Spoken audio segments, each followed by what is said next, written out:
a black and white detective drama starring Spider-Man, with Nicolas Cage looking like a sleep-deprived private investigator from 1937.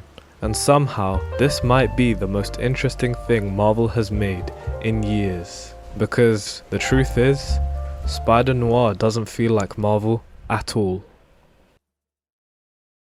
But I'm gonna be honest here.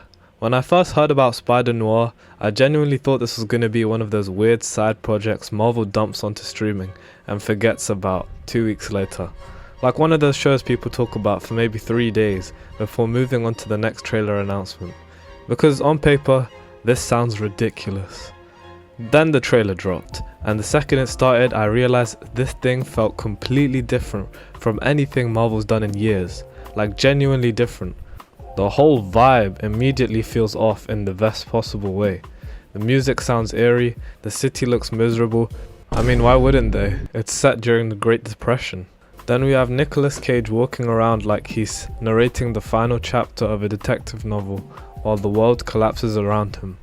And somehow, it works unbelievably well. I think something you'll find out really quickly when watching this show is it doesn't even feel like a superhero show half the time. It feels closer to an old crime thriller. If you removed the Spider-Man suit and told me this was some gritty HBO detective miniseries, I'd probably believe you instantly. And honestly, that's exactly why people are excited about it. Because, I don't know about you, but superhero fatigue seems to be very real to me right now. And you can only watch so many giant CGI sky battles before your brain starts melting into soup. At a certain point, everything just starts blending together. Same jokes, same emotional speeches, same he's standing there dramatically while the music swells moments. But Spider-Noir immediately stands out because it has an identity. It's grounded in somewhat of a reality that's different to what we usually experience on the big screen. And that sounds like a basic thing to praise, but nowadays it honestly matters a lot. And thank the Lord they committed to the old 1990s aesthetic with the black and white edition. I know there's a color version as well, but let's be real, this thing was built for monochrome. The grainy visuals make everything feel dirtier and colder, and it also makes New York look dangerous instead of feeling like a giant CGI playground. Now there have been a lot of debates on whether or not the black and white version is actually better, but I'll leave that for the Redditors, cause I'm not here to discuss that. I think one of the main reasons this works so well is Nicolas Cage. I mean, every line sounds like he's carrying the weight of the entire city on his back while surviving entirely off coffee and unresolved trauma. And because this role sits directly in that sweet spot between serious and slightly insane, I really think nobody else could deliver these dramatic noir monologues without accidentally sounding cringe. Cage somehow makes every line feel weirdly believable because he commits so hard to the performance.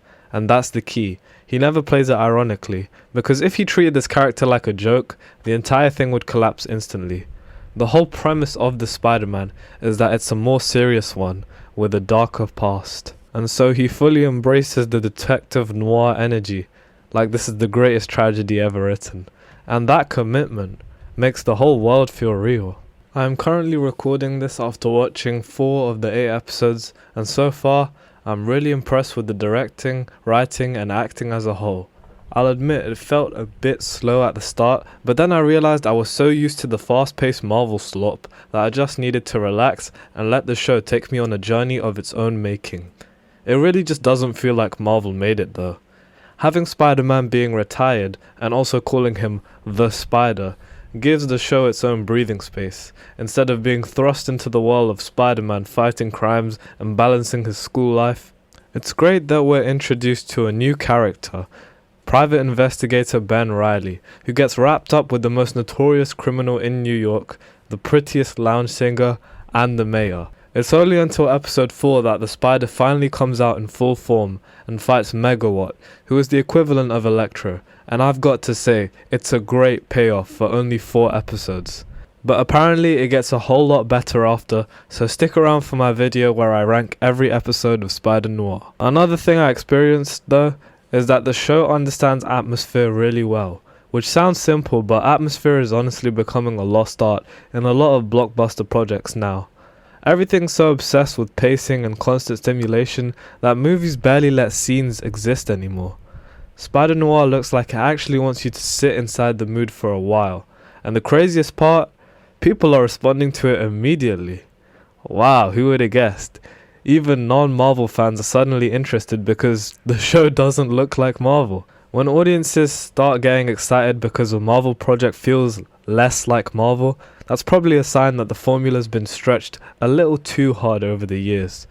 But honestly, this could be a really important show for them creatively, because if Spider-Noir succeeds, it proves Marvel can still experiment stylistically, instead of making everything fit the exact same tone. Not every hero needs to exist inside the same formula. Some characters work better as horror stories, some work better as political thrillers, some work better as psychological dramas. And Spider-Man apparently works really well as a depressed detective wandering through a nightmare version of 1930s New York.